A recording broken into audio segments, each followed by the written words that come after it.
കുറച്ചു നാളുകളായിട്ട് ശാന്തമായിരുന്ന ഇന്ത്യയുടെ ഹൃദയത്തിലേക്ക് വലിയ കോളിളക്കം സൃഷ്ടിച്ചുകൊണ്ട് കടന്നു വന്ന ഒരു കാർ ബോംബ് സ്ഫോടനം ഇപ്പൊ ദിവസങ്ങളായിട്ട് പല രീതിയിൽ ചർച്ച ചെയ്യപ്പെടുന്ന ഒരു സംഭവം. അത് ഇന്ത്യയെ ഏൽപ്പിച്ച മുറിവ് ചെറുതൊന്നുമല്ല. ഇന്ത്യൻ ജനതയ്ക്ക് ഉള്ളിൽ, ഇന്ത്യൻ ജനതയുടെ മനസ്സിൽ ഏൽപ്പിച്ച ഭയം അത് ചെറുതൊന്നുമല്ല.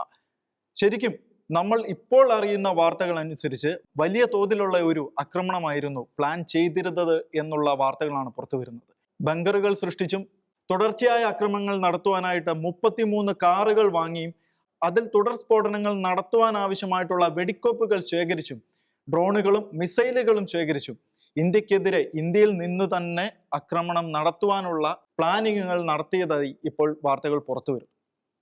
ഈ വിഷയമാണ് ഇന്നത്തെ നിലപാടിൽ ഞങ്ങൾ ചർച്ച ചെയ്യുന്നത്. എന്നോടൊപ്പമുള്ളത് റോബിൻ ജോൺ. റോബിൻ, ഈ അൽഫലാഹ് യൂണിവേഴ്സിറ്റി നമുക്കറിയാം ഇപ്പോൾ കുറച്ച് നാളുകളായിട്ട് ചർച്ചയിൽ നിറഞ്ഞു നിൽക്കുന്ന നമ്മുടെ ഇന്ത്യയിലെ ഒരു പ്രധാനപ്പെട്ട യൂണിവേഴ്സിറ്റിയാണ്. ഇപ്പോൾ വാർത്തകളിൽ പ്രധാനമായും നിൽക്കുന്ന ഒരു യൂണിവേഴ്സിറ്റിയാണ്. അപ്പോൾ ഈ അൽഫലാഹ് യൂണിവേഴ്സിറ്റിയും അതുപോലെ ഡൽഹി സ്ഫോടനമൊക്കെ ആയി ബന്ധപ്പെട്ട് പുതിയ പുതിയ വാർത്തകൾ ഓരോ ദിവസവും പുറത്തു വന്നുകൊണ്ടിരിക്കുകയാണ്.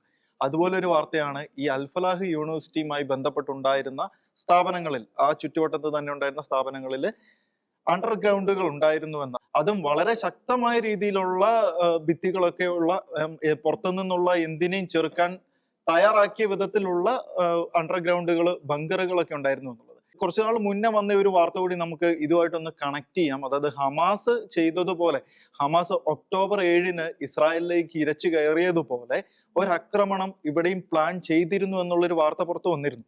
അപ്പൊ ഇതെല്ലാം കൂട്ടി വായിക്കുമ്പോൾ ഡൽഹിയിൽ നടന്ന ഈ ബ്ലാസ്റ്റിന് പിന്നിലുണ്ടായിരുന്നവർ പ്ലാൻ ചെയ്തത് എത്രത്തോളം വലിയ ഭീകരതയാണ്, അല്ലെങ്കിൽ എത്രത്തോളം വലിയൊരു ദുരന്തം ആണ് അവർ പ്ലാൻ ചെയ്തതെന്നാണ് നമുക്ക് മനസ്സിലാക്കാൻ സാധിക്കുന്നത്. ഒന്നാമത്തെ കാര്യം, ഈ ഒരു പരിധി വരെ ഈ ഹമാസിന്റെ ആ തീവ്രവാദം ഒരു പരിധി വരെ വിജയിച്ച തീവ്രവാദമാണ്. കാരണം അതിന്റെ ഇമ്പാക്റ്റുകൾ നോക്കുക, ലോകത്തിന്റെ എല്ലാ ഭാഗത്തും. ഇപ്പോൾ നമ്മുടെ നാട്ടിൽ പോലും ഹമാസിനെ എത്ര ഭീകരമായ രീതിയിൽ പൊക്കിപ്പിടിച്ചുകൊണ്ട് നടക്കേണ്ട അവസ്ഥ ഉണ്ടാകുന്നു എന്ന് പറയുമ്പോൾ, എന്ന് വെച്ചാൽ ഹമാസിന്റെ തീവ്രവാദം എല്ലാ അർത്ഥത്തിലും ഒരു പരിധി വരെ റാഡിക്കലൈസ്ഡ് ആയിട്ടുള്ള ആളുകളുടെ ഇടയിൽ വലിയ വലിയ പ്രചാരമുണ്ടായി. അത് മാത്രമല്ല, അതിനെ ഇനി മാതൃകയാക്കാൻ ആഗ്രഹിക്കുന്ന ആളുകൾ നമ്മുടെ ഇടയിൽ അടക്കം ഉണ്ട്, ലോകത്തിന്റെ പല ഭാഗങ്ങളിലും ഉണ്ട് എന്നുള്ള റിപ്പോർട്ടുകളാണ് പലപ്പോഴും പുറത്തു വരുന്നത്. കാരണം ഇപ്പോൾ നമുക്കറിയാം, ഹമാസിന്റെ ആ അണ്ടർഗ്രൗണ്ട് ബങ്കറുകൾ അടക്കം, ആ ബങ്കറുകൾ എത്ര നോക്കിയിട്ട് അത്രയും അഡ്വാൻസ്ഡ് ആയിട്ടുള്ള ഇസ്രായേലിന്റെ ടെക്നോളജികളുണ്ട്. അതുപോലെ തന്നെ അത്രയും അഡ്വാൻസ്ഡ് ആയി, ഇപ്പോൾ ലോകത്തിലെ ഏറ്റവും മികച്ച ആർമി എന്ന് പറയുന്നത് അമേരിക്കയുടെ ആർമിയാണ്. അമേരിക്കയുടെ ആർമിയെ കുറിച്ച് പറയുന്നത് പ്രാചീന, ഇപ്പോൾ ലോകത്തിന്റെ ചരിത്രം തന്നെ എടുക്കുകയാണെങ്കിൽ ഇത്രയും ശക്തമായ ആർമി ഒരിക്കലും ലോകത്തിൽ ഉണ്ടായിട്ടില്ല എന്ന് പറയുന്നത്. ഇപ്പൊ അലക്സാണ്ടറിന്റെ ആർമി ഉണ്ടായിരുന്നു, അതുപോലെ റോമാക്കാരുടെ ഉണ്ടായിരുന്നു, പിന്നീട് ഇപ്പം ഖാലിഫേറ്റിന്റെ, തുർക്കിയുടെ ആ ഭാഗത്ത്, അങ്ങനെയുള്ള ഒരുപാട് വലിയ ആർമികൾ ഉണ്ടായിട്ട്. പക്ഷേ ലോകത്തിലെ ഏറ്റവും പവർഫുൾ ആയിട്ടുള്ള ആർമി അമേരിക്കൻ ആർമി, ഇപ്പോഴുള്ള അമേരിക്കൻ ആർമിയാണ് എന്നാണ് പറയുന്നത്. ആ അമേരിക്കൻ ആർമിയോട് കിടപിടിക്കുന്ന അതേ വെപ്പണുകൾ ഉപയോഗിക്കുന്ന, അതേ സ്ട്രാറ്റജികൾ ഉപയോഗിക്കുന്ന സൈന്യമാണ് ഇസ്രായേൽ സൈന്യം എന്ന് പറയുന്നത്. അപ്പോൾ അത്രയും ശക്തമായ സൈന്യത്തിന് ഇത്രയും കാലമായിട്ടും ഈ അണ്ടർഗ്രൗണ്ട് ബങ്കറുകളടക്കം ഇല്ലാതാക്കാൻ കഴിഞ്ഞില്ല, ഹമാസ് തീവ്രവാദികളെ ഇല്ലാതാക്കാൻ കഴിഞ്ഞില്ല എന്ന് പറയുന്നത് ആ തലത്തിൽ വെച്ചാണ് അവരുടെ പരാജയത്തെക്കുറിച്ച് ചർച്ച ചെയ്യപ്പെടുന്നത് എന്നുള്ളതാണ്. ആ തലത്തിൽ ചർച്ച ചെയ്ത് കഴിഞ്ഞാൽ ഇസ്രായേൽ ആർമി പരാജയമായിരുന്നു ഗാസയിൽ എന്ന് വേണമെങ്കിൽ നമുക്ക് പറയാൻ പറ്റും. പക്ഷേ ഇപ്പൊ പരാജയം എന്ന് പറയുമ്പോൾ ഗാസ മുഴുവൻ ഇസ്രായേലിന്റെ കയ്യിലാണ് ഇരിക്കുന്നത് എന്നുള്ളൊരു വസ്തുതയുണ്ട്. പക്ഷേ ഇങ്ങനെ ഒരു വസ്തുത അവിടെ നിലനിൽക്കുന്നുണ്ട്. കാരണം ആ ഒരു ടെററിസ്റ്റ് ഗ്രൂപ്പിനെ ഇല്ലായ്മ ചെയ്യാൻ ഇസ്രായേലിന് കഴിഞ്ഞില്ല ഇത്രയും നാളുകൾ എടുത്തിട്ടും എന്നുള്ളൊരു വസ്തു നിലനിൽക്കുന്നുണ്ട്. എന്ന് വെച്ചാൽ ആ ഒരു അർത്ഥത്തിൽ ഹമാസിന്റെ ടെററിന്റെ സ്ട്രാറ്റജികൾ വിജയിച്ചു എന്ന് തന്നെ വേണമെങ്കിൽ പറയാൻ പറ്റും. അപ്പൊ അതുകൊണ്ട് തന്നെ ഇനിയുള്ള കാലഘട്ടത്തിൽ തീർച്ചയായിട്ടും ഹമാസിന്റെ സ്ട്രാറ്റജികൾ, തീവ്രവാദത്തിന് വേണ്ടി ഉപയോഗിച്ച സ്ട്രാറ്റജികൾ തീർച്ചയായും പഠിക്കപ്പെടുന്ന സാഹചര്യം ഉണ്ടാകും.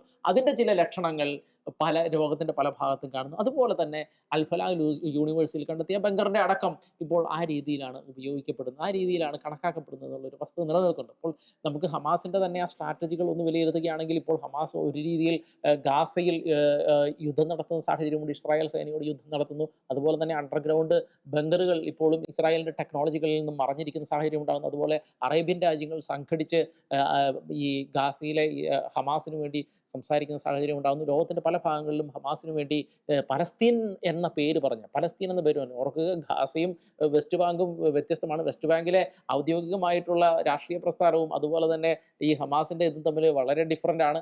അങ്ങനെ ഇരിക്കുന്ന സാഹചര്യത്തിലാണ് ഈ പലസ്തീന് വേണ്ടി എന്ന് പറഞ്ഞ് ഹമാസിന് വേണ്ടി ജയ് വിളിക്കുന്ന, ലോകത്തിനും പല എല്ലാ ഭാഗത്തും ജയ് വിളിക്കുന്ന സാഹചര്യം ഉണ്ടാകുന്നു, ചർച്ചകൾ നടത്തേണ്ട സാഹചര്യം ഉണ്ടാകുന്നു. ഇങ്ങനെ എല്ലാം ഉള്ള ഒരു ഒരു മൊമെന്റം വെച്ച് നോക്കുമ്പോൾ ഒരു പരിധിവരെ ഹമാസിന്റെ തീവ്രവാദം വിജയിച്ചു എന്ന് തന്നെ വേണം നമുക്ക് പറയാൻ വേണ്ടിയിട്ട്. അപ്പോൾ ആ തീവ്രവാദത്തിന്റെ അനുരണനങ്ങൾ ഇനി ലോകത്തിന്റെ പല ഭാഗങ്ങളിലും പ്രത്യക്ഷപ്പെടാൻ സാധ്യതയുണ്ട് എന്നുള്ളതാണ് ഏറ്റവും പ്രധാനപ്പെട്ട വസ്തുത എന്ന് പറയുന്നത്. അതുകൊണ്ട് തന്നെ ഇന്ത്യയും അതിനൊരു അപവാദമല്ല എന്നുള്ളതാണ് നമ്മൾ മനസ്സിലാക്കേണ്ടത്. കാരണം ഇന്ത്യ ഒരുപാട് കാലങ്ങളായിട്ട് തീവ്രവാദത്തിന് വളരെ വളക്കൂറുള്ള മണ്ണാണ്. സ്വാതന്ത്ര്യത്തിന് മുൻപ് തന്നെ ഇന്ത്യയുടെ പല ഭാഗങ്ങളിൽ ഇതുപോലുള്ള വർഗീയ കലാപങ്ങൾ നടന്നിരുന്നു എന്നുള്ളത് വാസ്തവമാണ്. സ്വാതന്ത്ര്യത്തിന് മുൻപ് തന്നെ ഈ ബ്രിട്ടീഷുകാരുടെ തലയിലാണ് ഇതൊക്കെ കെട്ടിവെക്കുന്നത് എന്നുണ്ടെങ്കിൽ പോലും അതിനും അപ്പുറത്ത് ബ്രിട്ടീഷുകാർ വരുന്നതിന് മുൻപ് ഇവിടെ ഹിന്ദു മുസ്ലിം ലഹളകൾ നടന്നതിൻ്റെ റിപ്പോർട്ടുകൾ ഉണ്ട് എന്നുള്ള ചരിത്രമുണ്ട് എന്നുള്ളൊരു വസ്തുത നിലനിൽക്കുന്നുണ്ട്. അപ്പോൾ ബ്രിട്ടീഷുകാർ വന്നപ്പോൾ അങ്ങനെ ഒരു സാധ്യത അവിടെ നിലനിന്നുകൊണ്ട് അവരതിനെ യൂസ് ചെയ്തു എന്നുള്ളത് സത്യമാണ്. പക്ഷേ അന്ന് കരുതി ആ സാധ്യതകൾ ഉണ്ടാക്കിയെടുത്തത് ബ്രിട്ടീഷുകാരാണ് എന്ന് പറയുന്നതിൽ യാതൊരു അർത്ഥവുമില്ല എന്നുള്ള ഒരു വസ്തുതയുണ്ട്.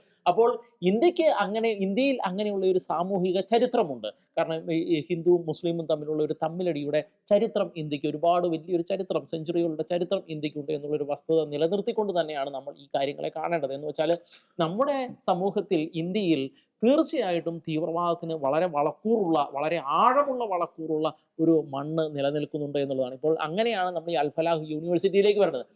അപ്പോൾ അൽ-ഫലാഹ് യൂണിവേഴ്സിറ്റിയിൽ ഒരു സുപ്രഭാതത്തിൽ തീവ്രവാദം ഉണ്ടായതല്ല. ആ തീവ്രവാദത്തിന് ഒരുപാട് തീവ്രവാദത്തിന്റെ പല സ്ഥലങ്ങളിലും ഇതുപോലെ വ്യത്യസ്തമായ രീതിയിലുള്ള കാലഘട്ടത്തിനനുസരിച്ചുള്ള തീവ്രവാദത്തിന്റെ അനുരണനങ്ങൾ ഉണ്ടായതിന്റെ അടിസ്ഥാനത്തിൽ തന്നെയാണ് ഈ അൽ-ഫലാഹ് യൂണിവേഴ്സിറ്റി ഇതുപോലെ ഒരു തീവ്രവാദത്തിന്റെ മൊഡ്യൂൾ രൂപപ്പെട്ടത് എന്നുള്ളൊരു വസ്തുത അവിടെ നിലനിൽക്കുന്നുണ്ട്. അപ്പോൾ അങ്ങനെ ആ അർത്ഥത്തിൽ നമ്മൾ മനസ്സിലാക്കുമ്പോൾ നമ്മൾ വരേണ്ടത്, ഇപ്പോൾ നോക്കുക, പീസ് സ്കൂൾ കൊച്ചിയിൽ എറണാകുളത്തുണ്ടായിരുന്ന പീസ് സ്കൂളിനെ അതിനെക്കുറിച്ച് അവിടെ പഠിപ്പിക്കുന്ന സിലബസിനെ കുറിച്ച് ഒരുപാട് ആരോപണങ്ങൾ പല കോണുകളിൽ നിന്ന് ഉയരുന്ന സാഹചര്യം ഉണ്ടായിരുന്നു, അന്വേഷണങ്ങൾ വരുന്ന സാഹചര്യം ഉണ്ടായിരുന്നു, അതിനെക്കുറിച്ച് ചർച്ചകൾ നടക്കുന്ന സാഹചര്യം ഉണ്ടായിരുന്നു. കാരണം അവിടെ മതപരിവർത്തനം എങ്ങനെയാണ് നടത്തേണ്ടത് എന്ന് കൊച്ചുകുട്ടികളെ പഠിപ്പിക്കുന്ന സിലബസുകൾ അവിടെ ഉണ്ടായിരുന്നു. അപ്പോൾ ആ സിലബസുകളിനെ കുറിച്ച് ചോദ്യം ചെയ്ത ഘട്ടത്തിൽ അതിൻ്റെ തന്നെ ഉത്തരവാദിത്തപ്പെട്ടവർ പറഞ്ഞൊരു സാഹചര്യം, അതുപോലുള്ള വിഷയങ്ങൾ ആ കരിക്കുലത്തിൽപ്പെട്ട വിഷയങ്ങൾ പഠിപ്പിക്കപ്പെടുന്നുണ്ട് എന്ന് പറയുന്ന സാഹചര്യം ഉണ്ടായിരുന്നു. അപ്പൊ അങ്ങനെയെല്ലാം അതിനുശേഷം ഓർക്കുക, അതേ പി സ്കൂളിൽ നിന്നാണ് ഈ ഇങ്ങോട്ട് IS ചേരാൻ ആളുകൾ പോയത്. അതേ പി സ്കൂളിൽ നിന്ന് ആളുകൾ പോയി IS ചേരാൻ എന്ന് നമ്മൾ മനസ്സിലാക്കണം. അപ്പോൾ എത്രത്തോളം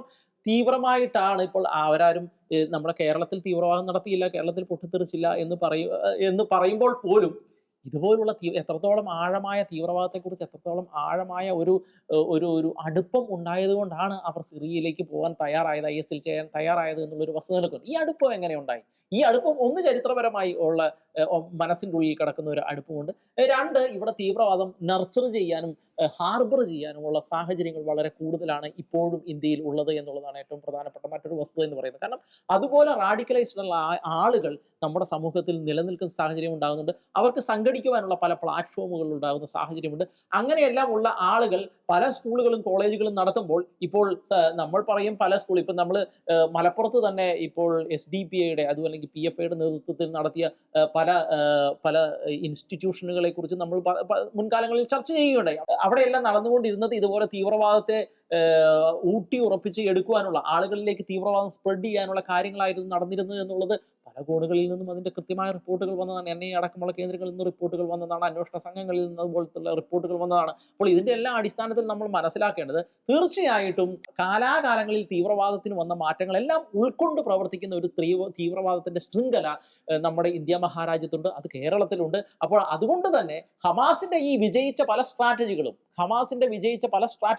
ഹമാസിന്റെ ആരാധകർ കൂടുതലുള്ള ഒരു നാട്ടിൽ തീർച്ചയായും വരാനുള്ള സാധ്യതയുണ്ട്. അത് വന്നില്ലെങ്കിലേ അത്ഭുതമുള്ളൂ. അപ്പോൾ അതുകൊണ്ട്, കാരണം ഗൾഫിലടക്കം ജോലി ചെയ്യുന്ന ആളുകളിലേക്ക് ഇത് വളരെ വീരോചിതമായ ഒരു പ്രവൃത്തിയാണ് ആയിട്ടാണ് അവർ പലപ്പോഴും കണക്കാക്കുന്നത്.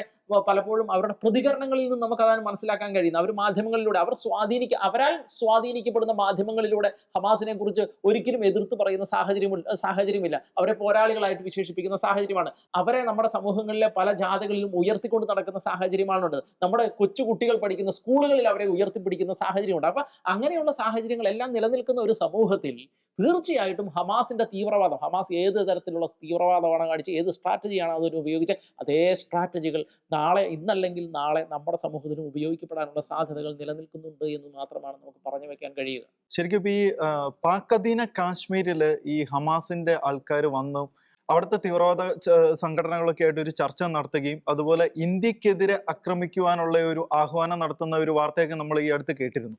അതുപോലെ തന്നെ ഇപ്പൊ ഈ ഡൽഹി ബ്ലാസ്റ്റ് കഴിഞ്ഞപ്പോൾ പിന്നെ പുറത്തു വന്ന ഒരു വാർത്തയാണ് ഈ പാകിസ്ഥാന്റെയും തുർക്കിയുടെയും ഒക്കെ സപ്പോർട്ടോടു കൂടി തന്നെ ഇന്ത്യയുടെ കേന്ദ്രത്തിൽ തന്നെ ഒരു ഡ്രോൺ ആക്രമണം അല്ലെങ്കിൽ ഒരു മിസൈൽ ആക്രമണം അതിനായിട്ട് പല രീതിയിൽ അല്ലെങ്കിൽ പല സ്ഥലത്തു നിന്ന് ഇവരെ പരിശീലനം സ്വീകരിക്കുകയും അതിന് വേണ്ട എക്യുപ്മെന്റ്സ് എല്ലാം കൂടെ കളക്ട് ചെയ്യുകയും ഒക്കെ ചെയ്തതായിട്ടുള്ള വാർത്തകളൊക്കെ നമ്മൾ കേട്ടായിരുന്നു.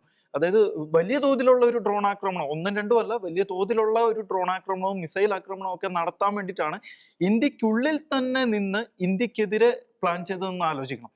അപ്പോൾ ശരിക്കും ഈ ഭീകരത എന്ന് പറയുന്ന അല്ലെങ്കിൽ തീവ്രവാദം എന്ന് പറയുന്നത് ശരിക്കും നമ്മൾ ചിന്തിക്കുന്നതിന് നമ്മുടെ ബുദ്ധിക്ക് അപ്പുറത്തുള്ള ഒരു സംഭവമാണ്. അതിന് ലോകത്തെ എല്ലാ കോണിൽ നിന്നും ഫണ്ടിങ് വരുന്നുണ്ട്, അതിന് പരിശീലനം കൊടുക്കുവാൻ വേണ്ടിയിട്ടുള്ള ആളുകൾ തയ്യാറാകുന്നുണ്ട്.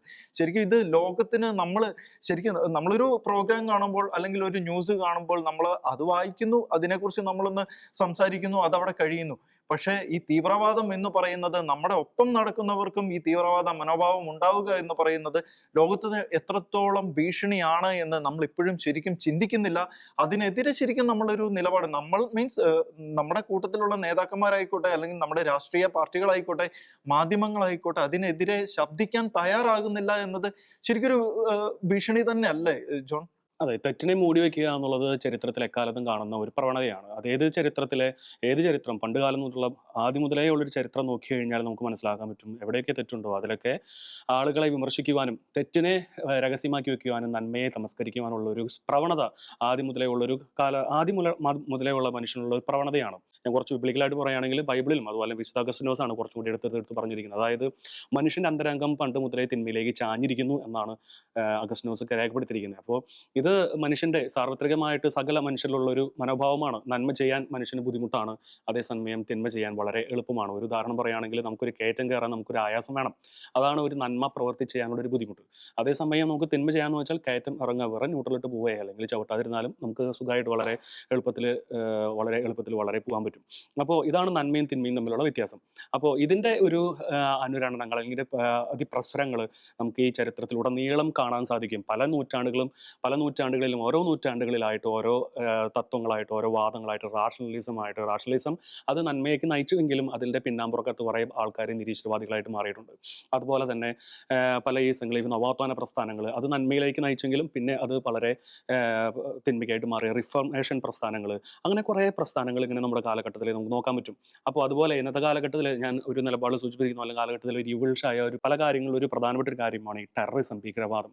അപ്പോൾ ഭീകരവാദം എന്ന് പറയുന്നത് ഒരു ഇസ്ലാമിക് ആയിട്ട് മാത്രമുള്ള ഒരു ഭീകരവാദം മാത്രമാണ് ഞാൻ കണക്കാക്കില്ല. ഭീകരവാദം എന്ന് പറയുന്നത് പലതരത്തിലുള്ള മാവോയിസ്റ്റ് ഉണ്ട്, നക്സലൈസ്റ്റ് ഉണ്ട്, ഇസ്ലാമിസ്റ്റ് ഉണ്ട്.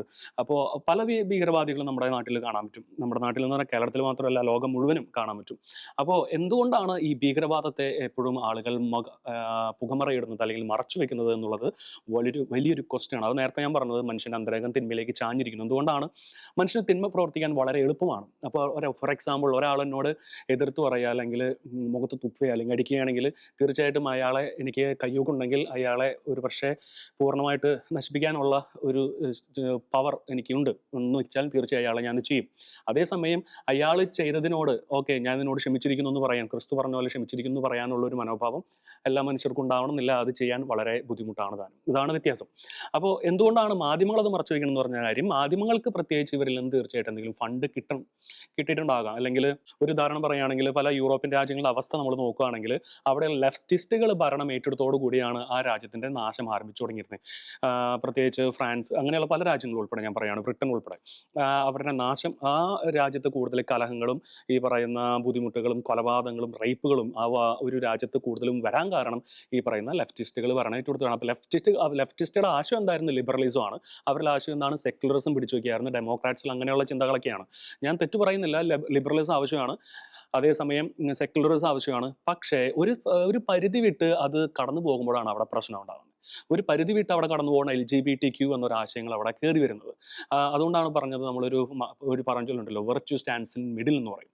അപ്പോൾ ഈ ഒരു ചിന്താഗതി വെച്ച് പോകാത്ത ഒരവസ്ഥയിലേക്കാണ് മാധ്യമങ്ങളുടെ ഈ ലോക ജനതയുടെ ഭൂരിഭാഗ ജനതയുടെ ചിന്താധാര പോകുന്നത്.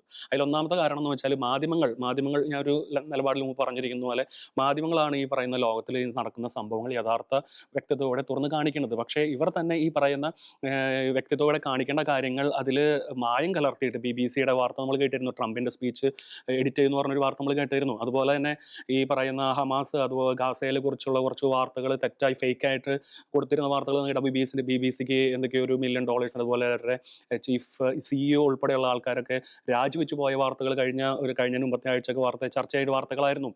അപ്പോൾ ഇത്ര ട്രസ്റ്റ്ഫുൾ ആയിട്ടൊരു മാധ്യമം എങ്ങനെയാണ് തിന്മയ്ക്ക് വഴിപ്പെടുന്നത് എന്നുള്ളതാണ്. അപ്പോൾ ഇവരുടെ ധർമ്മം, പല മുഖ്യധാരാ മാധ്യമങ്ങളുടെ ധർമ്മം എന്നിരിക്കുന്നത് ഈ പറയുന്ന യാഥാർത്ഥ്യത്തെ അംഗീകരിച്ച് അത് വാർത്തയാക്കുക എന്നതിനേക്കാളുപരി പണം എവിടെയുണ്ടോ അവിടെ ഈ പറയുന്ന ഇവിടെ കൂടുകൂട്ടുന്ന അവസ്ഥയിലേക്ക്, ബൈബിൾ പറയുന്നില്ലേ, ശവം എവിടെയുണ്ടോ അവിടെ കഴുകന്മാർ വന്നു കൂടുന്നു പറഞ്ഞ അവസ്ഥയാണ് ഈ പറയുന്ന മാധ്യമങ്ങളുടെ അവസ്ഥ. പണം എവിടെയുണ്ടോ അവിടെ മാധ്യമങ്ങൾ ചാകരയായിട്ട് വന്നുകൂടി ഈ പറയുന്ന ആരാണോ ഈ പണം നിക്ഷേപിച്ചത് ഇവർക്ക് വേണ്ടിയിട്ട് മാധ്യമങ്ങൾ നിൽക്കുന്ന ഒരവസ്ഥ. അങ്ങനത്തെ ഒരു അവസ്ഥ നമ്മുടെ ഇന്നത്തെ കാലഘട്ടത്തിൽ ഏറ്റവും കൂടുതൽ ആളുകൾക്ക് ഈ പറയുന്ന സത്യവാർത്ത അല്ലെങ്കിൽ വാർത്ത അറിയാൻ ഉള്ള ഒരു മാധ്യമം എന്താണ്? ഈ പറയുന്ന നവമാധ്യമങ്ങൾ പ്ലസ് സോഷ്യൽ മീഡിയ ഉൾപ്പെടെയുള്ള മാധ്യമങ്ങളാണ്. ഇപ്പോൾ ഈ മാധ്യമങ്ങളിലൂടെ നമ്മൾ ഈ പറയുന്ന നുണ, ഈ പറയുന്ന തെറ്റായ കാര്യങ്ങൾ ഇതാണ് നമ്മൾ കൂടുതൽ പറയുന്നെങ്കിൽ എന്ത് സംഭവിക്കും? ഭൂരിപക്ഷ ആളുകളും അതാണ് സത്യമെന്ന് വിശ്വസിക്കും. അതുകൊണ്ടാണ് ഈ പറയുന്ന പാശ്ചാത്യ ലോകത്തിലെ പല ആൾക്കാരും ഉൾപ്പെടെ ഈ ഗാസയ്ക്ക് വേണ്ടി നിലവിളിക്കുന്ന പല വൈറ്റ് പീപ്പിൾ നമുക്ക് കാണാൻ സാധിക്കും. ഇവരിപ്പോൾ സത്യം തിരിച്ചറിഞ്ഞു തുടങ്ങിയിട്ടുണ്ട്. എന്നാലും സത്യം അറിയുമ്പോഴേക്കും ഇവരുടെ കൈകളിലൊക്കെ വിലങ്ങ് വീഴുന്ന ഒരവസ്ഥയിലേക്കാണ് ലോകം പോയിക്കൊണ്ടിരിക്കുന്നത്. അപ്പോൾ കേരളത്തിലെ ഇപ്പോഴും ഈ പറയുന്ന ഈ തീവ്ര ഇസ്ലാമിസ്റ്റിനെ സപ്പോർട്ട് ചെയ്യുന്ന ക്രിസ്ത്യൻസ് ഉണ്ട്, മറ്റു മതസ്ഥരുണ്ട്, അല്ലെങ്കിൽ ഇസ്ലാമിലുള്ള ആൾക്കാരുണ്ട്. അവർ തീവ്രവാദ സപ്പോർട്ട്, നമുക്കൊരു വീഡിയോ ഇട്ടോ ഈ പറയുന്ന തീവ്രവാദത്തെക്കുറിച്ച്, തീവ്രവാദം തെറ്റാണെന്ന് പറഞ്ഞൊരു വീഡിയോ ഇട്ട് കഴിഞ്ഞാൽ നിങ്ങൾ ചെയ്ത് തെറ്റാണ്, ഇപ്പോൾ ഒരു ഉദാഹരണമായി ജോസഫ് മാഷിൻ്റെ കൈവെട്ടി തെറ്റാണ്, അത് അങ്ങനെയുള്ള കാര്യങ്ങൾ പറഞ്ഞു കഴിഞ്ഞാൽ അതിനെതിരെ ഈ പറയുന്ന ചാകരയായിട്ട് കമ്പന്റ് ഇടാൻ വേണ്ടിയിട്ട് വരുന്ന ഒരുപാട് ഈ പറയുന്ന പ്രത്യേക മതവിഭാഗത്തിലുള്ള നാമധാരികൾ വരുന്നുണ്ട്.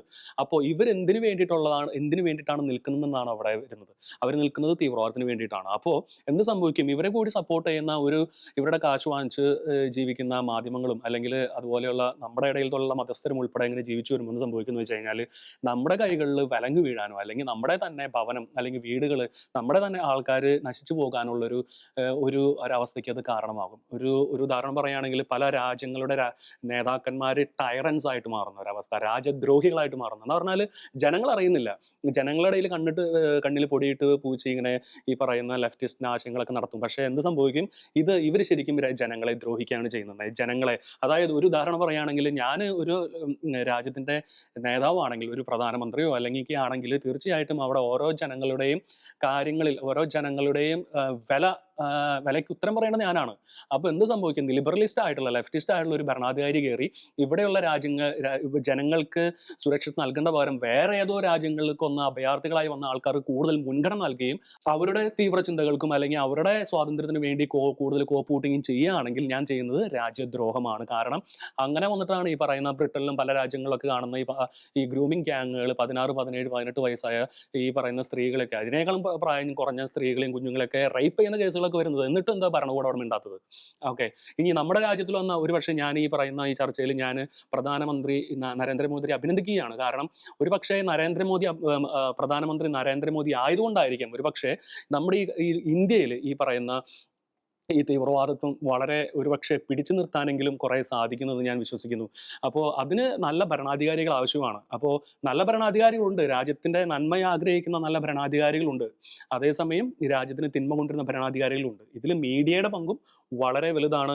മീഡിയയ്ക്ക് ഈ വലിയ ഇത്ര ബഹുഭൂരിപക്ഷത്തിൻ്റെ മീഡിയയുടെ ശബ്ദം കേട്ട് അതാണ് നുണയാണ് സത്യമെന്ന് വിശ്വസിക്കുന്ന ജനങ്ങളുടെ പങ്കും വളരെ വലുതാണ്. അവർ സത്യം മനസ്സിലാക്കണം. സത്യം മനസ്സിലാക്കാനുള്ള വാതായനങ്ങൾ തുറന്നിട്ടുണ്ട്. പക്ഷെ അത് കയറാൻ ആൾക്ക് അല്ലെങ്കിൽ അത് മനസ്സിലാക്കാനുള്ള താല്പര്യം അവർക്കില്ല. അതാണ് അവിടുത്തെ ഇപ്പോൾ നമുക്ക് നമ്മുടെ നാട്ടിൽ കാണുന്ന വലിയ പ്രശ്നം. ഇത് കണ്ടെത്തി പരിഹരിച്ചില്ലെങ്കിൽ ഇനി വരുന്ന ഒരു വിപത്ത് എന്ന് പറഞ്ഞു കഴിഞ്ഞാൽ നമ്മുടെ വീട്ടിലേക്ക് നമുക്കുണ്ടാകുന്ന നമ്മുടെ മക്കൾക്കും അല്ലെങ്കിൽ നമ്മുടെ ഭവനങ്ങൾക്കും പറയുന്ന പള്ളികൾക്കും അല്ലെങ്കിൽ ദേവാലയങ്ങൾക്കും ഒരു ഭീഷണിയായിട്ട് ഈ പറയുന്ന തീവ്രവാദ സമൂഹങ്ങൾ മാറാൻ സാധ്യതയുണ്ട്. ഡൽഹി ബ്ലാസ്റ്റ് ഒരു ഉദാഹരണമാണ് ഈ പറഞ്ഞ ഞാൻ മുമ്പ് പറഞ്ഞ കാര്യങ്ങൾക്ക്.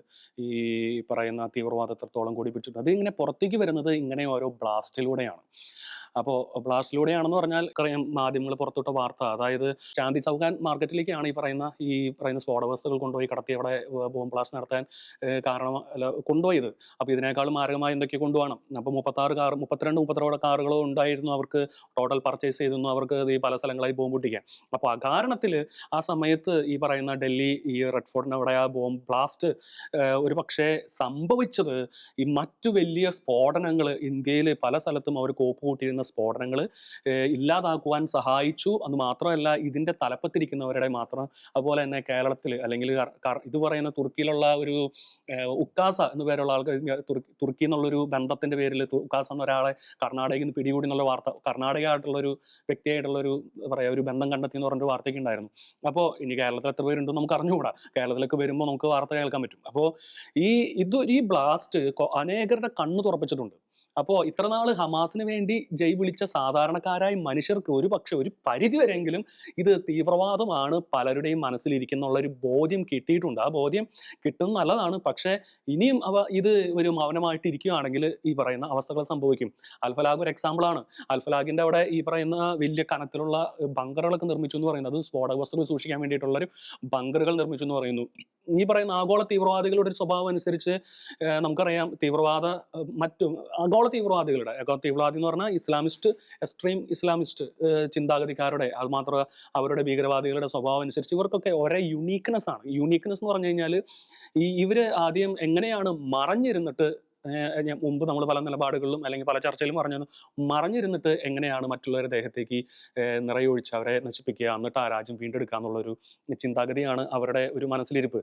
അതേ ഒരു അവസ്ഥ തന്നെയാണ് ഈ പറയുന്ന ഈ കാലഘട്ടത്തിൽ നമുക്ക് കാണുന്നത്. പിന്നെ മാത്രമല്ല ചാവേറുകളായിട്ട് പോകുന്ന കാര്യങ്ങളൊക്കെ ഈ കഴിഞ്ഞ ബോംബ് ബ്ലാസ്റ്റിന് ശേഷം ഈ പറയുന്ന അന്ന് നടന്ന സ്ഫോടനത്തെ പ്രകീർത്തിച്ചുകൊണ്ട് പല ഇസ്ലാമിസ്റ്റ് ഇമാമുമാരും പല രാജ്യത്തു നിന്നും പുറത്തു വന്നത് അവരുടെ സംസാരത്തിലൂടെ നമുക്ക് കേൾക്കാൻ സാധിക്കും. എന്നിട്ടും ഞാൻ ചോദിക്കുന്നത് ഇത്രയാണ്, എന്തുകൊണ്ട് ഇവർക്കെതിരെ ഈ തീവ്രവാദം നല്ലതാണെന്ന് പറയുന്ന, അതും പബ്ലിക്കായിട്ട് വിളിച്ചു പറയുന്ന ഈ ഇസ്ലാമിസ്റ്റുകൾക്കെതിരെ, തീവ്ര നിലപാടുള്ള ഇസ്ലാമിസ്റ്റുകൾക്കെതിരെ എന്തുകൊണ്ട് നിയമം എടുക്കുന്നില്ല, അല്ലെങ്കിൽ എന്തുകൊണ്ട് ഒരു നിലപാടെടുക്കുന്നില്ല എന്നുള്ളതാണ് ഇവിടെ ചോദ്യചിഹ്നമായി വരുന്നത്. അവിടെ മതത്തിന്റെ ചട്ടക്കൂടിൽ വെച്ച് ഇത് തീവ്രവാദമല്ല, അത് സാധാരണ മതത്തിന്റെ ഭാഗമാണ് എന്നൊക്കെ വരുത്തി തീർത്താൽ എന്ത് സംഭവിക്കും? ഇവിടെ ഒരു കൂട്ടം ജനത മാത്രമാണ് അവശേഷിക്കുക. ബാക്കി എല്ലാ ജനതകളും ഇവിടുന്ന് എക്സിറ്റ് ആയിട്ട് പോകേണ്ടി വരും. എക്സിറ്റ് ആയി ഒന്നിലേക്ക് മരിക്കുക, അല്ലെങ്കിൽ ഈ രാജ്യം വിട്ടു പോകേണ്ട അവസ്ഥയ്ക്ക്, ഈ രാജ്യം എന്ന് പറഞ്ഞാൽ ഇന്ത്യ മാത്രമല്ല ഞാൻ പറയുന്നത്, ലോകരാജ്യങ്ങളാണ് പറയുന്നത്, രാജ്യങ്ങൾ വിട്ടു പോകേണ്ട അവസ്ഥയിലേക്ക് വരും. കാര്യത്രമാണ്, അതായത് ഇതൊക്കെ മതത്തിന്റെ ഭാഗമാണ് എന്ന് വരുത്തി തീർക്കുന്ന ഒരു കൂട്ടം ആളുകൾ, അതാണ് അവിടെ പ്രശ്നം വരുന്നത്. മതത്തിന്റെ ഭാഗമാണ് തീവ്രവാദം വരുന്നത്, മതത്തിന്റെ ഭാഗമാണ് മറ്റുള്ളവരെ കൊല്ലുന്നത്, മതത്തിന്റെ ഭാഗമാണ് ഈ പറയുന്ന കാഫിറുകളെ ദിമ്മികളൊക്കെ ആക്കുന്നത് മതത്തിന്റെ ഭാഗമാണ്. അപ്പൊ അങ്ങനെ ഒരു ചിന്താധാര സമൂഹത്തിൽ ജനറലൈസ് ചെയ്ത് കൊണ്ടുവരാൻ, സാമാന്യവൽക്കരിക്കാൻ ശ്രമിക്കുകയാണെങ്കിൽ അതിന്റെ നമ്മുടെ ഈ പറയുന്ന രാജ്യത്തിന്റെ ഈ ലോകത്തിന്റെ ഭാവി വളരെ ശോചനീയമായിരിക്കാൻ സാധ്യതയുണ്ട്. പക്ഷെ ട്രംപ് ഉൾപ്പെടെയുള്ള മറ്റു നേതാക്കന്മാർ ഇതിനെതിരെ പ്രതികരിക്കുന്നുണ്ട്. ഈ ഇടയ്ക്കാണ് മുസ്ലിം ബ്രദർഹുഡിനെ, അതൊരു തീവ്രവാദ സംഘടനയാണ്, 1928 ഈ ബ്രദർഹുഡ് ഈജിപ്തിൽ വെച്ച് ആരംഭിക്കുന്നത്. അതൊരു തീവ്രവാദ സംഘടനയായിട്ട് ഈ പറയുന്ന ഡൊണാൾഡ് ട്രംപ് ഡെസിഗ്നേറ്റ് ചെയ്യും എന്നുള്ളൊരു വാർത്തയൊക്കെ വന്നിട്ടുണ്ടായിരുന്നു. വളരെ സന്തോഷകരം തീർച്ചയായിട്ടും. കാരണം അവരുടെ ചാർട്ടിൽ പറയുന്ന കാര്യം തീർച്ചയായിട്ടും മനുഷ്യയുക്തിക്കോ മനുഷ്യരാശിക്കോ മനുഷ്യമൊത്തത്തിനോ നിരക്കാത്ത കാര്യങ്ങളാണ്. ഈ ഹമാസിനെ വെച്ച് നമ്മൾ നോക്കുകയാണെങ്കിൽ, ഹമാസ് ആദ്യം തൊട്ടേ പറയുന്ന ഒരു സംഭവം എന്ന് വെച്ചാൽ, പാലസ്തീനികൾക്ക് വേണ്ടി അല്ലെങ്കിൽ ഗാസ നിവാസികൾക്ക് വേണ്ടിയിട്ട് ഞങ്ങൾ യുദ്ധം ചെയ്യുന്നു എന്നാണല്ലോ ഹമാസ് പണ്ട് തൊട്ടേ പറയുന്നത്. ഈ ഇസ്രായേലുമായിട്ടുള്ള പ്രശ്നങ്ങളൊക്കെ തുടങ്ങിയ കാലം തൊട്ടേ പറയുന്നത്. പക്ഷേ അതല്ല എന്ന് വ്യക്തമായിട്ട് തെളിയിക്കുന്ന തരത്തിലുള്ള വാർത്തകളാണ് ഈ അടുത്ത ദിവസങ്ങളിലൊക്കെ പുറത്തു വന്നത്. യൂറോപ്പിൽ നിന്ന് ഒരുപാട് ഹമാസിന്റെ അനുകൂലികളെയും തീവ്രവാദികളെയും ഒക്കെ പിടിച്ച ഒരു വാർത്ത നമ്മൾ കേട്ടതാണ്.